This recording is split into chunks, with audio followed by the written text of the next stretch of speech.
So, good morning everyone. Today I will be discussing the latter part of this module, the moral problems.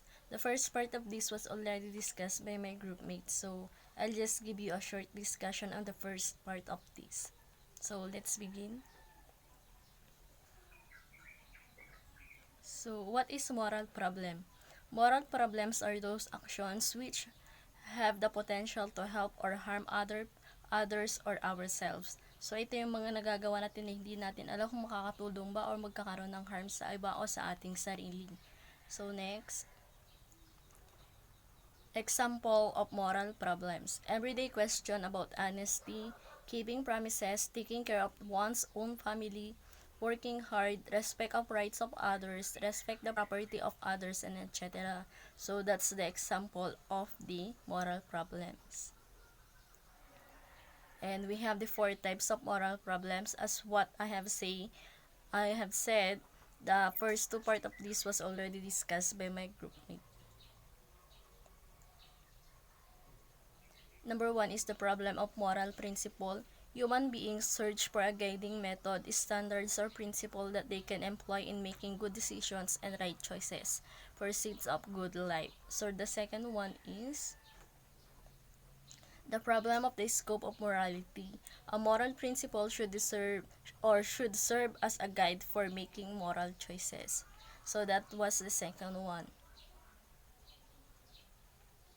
And we have the problem of moral obligation.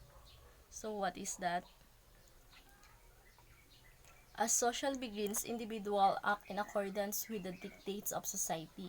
Conflict arises when what an individual wants to do is the reverse of what he or she ought to do as a member of society. In this case, the problem is one of conflicting moral obligations to oneself and to society at large. So to illustrate the problem of obligation, I will give you some example. So here it is. You are a prominent professor in a computer school.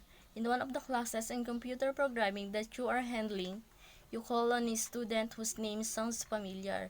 You remember that is the name of your former philosophy teacher, who gave you a very hard time before finally giving you a grade of 3.0. When you ask the student who his father is, he confirms that your former philosophy teacher is his father. Over the next few weeks, you contemplate making things difficult for the student in vindication of the hardship you experience under his father. But it turns out that the student is the smartest student in your computer class. In this case, you are confronted with two conflicting moral obligations: the desire avenge yourself and your moral obligations as a teacher to give a student the grade that they deserve. So, ayun po yung problema natin.